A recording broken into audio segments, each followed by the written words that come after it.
Boisar Tarapur MIDC येथे Viraj profile कंपनीच्या होणाऱ्या 104 एकरवरील विस्तारीकरणासंदर्भात आज महाराष्ट्र प्रदूषण नियंत्रण मंडळाकडून जनसुनावणीचं आयोजन करण्यात आलं। या जनसुनावणीला स्थानिकांसह सर्व राजकीय पक्षांनी कडाडून विरोध केलाय। जनसुनावणी होण्याआधी स्थानिकांनी जनसुनावणी विरोधात जोरदार घोषणाबाजी केली।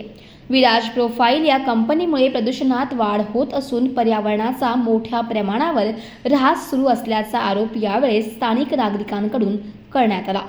महाराष्ट्र प्रदूषण नियंत्रण मंडळाकडून घेण्यात आलेली ही जनसुनावणी बेकायदेशीर असून ही जनसुनावणी त्वरित रद्द करून या कंपनीचं विस्तारीकरण थांबवण्यात यावं अशी मागणी यावेळी स्थानिकांकडून करण्यात आली।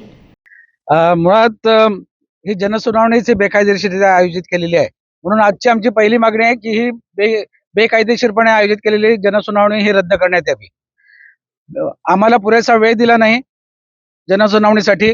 नोटीस जी झाली ही 1 महिन्याच्या आतमध्ये आली, कालावधी पाळला गेला नाही, कायद्याचं उल्लंघन केलंय।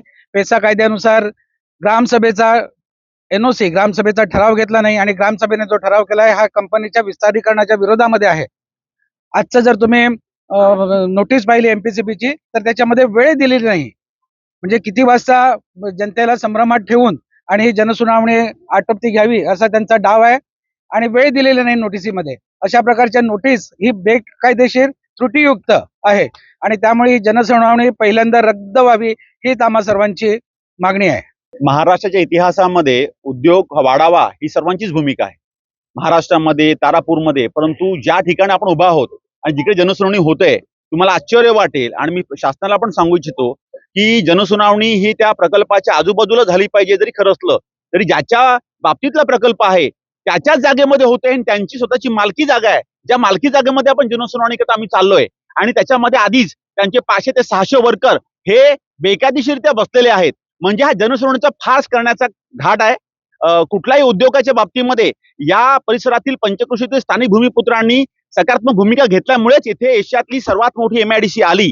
परंतु बोईसर पूर्वेचा जो भाग हा नैसर्गिकदृष्ट्या संपन्न आहे, इथे पेसा कायद्याचं सरळ उल्लंघन, ग्रामसभेचं सरळ उल्लंघन, आदिवासी समाजाला घटनेने संरक्षण दिलेलं आहे आणि अशा वेळेला या उद्योगाच्या माध्यमातून लोकांना चिथवून कामगारांना पुढे आणून आणि ही जनसुनावणी आपल्याकडे घेण्याचा घाट घालणं म्हणजे एक प्रकारे दडपशाहीचं काम आहे।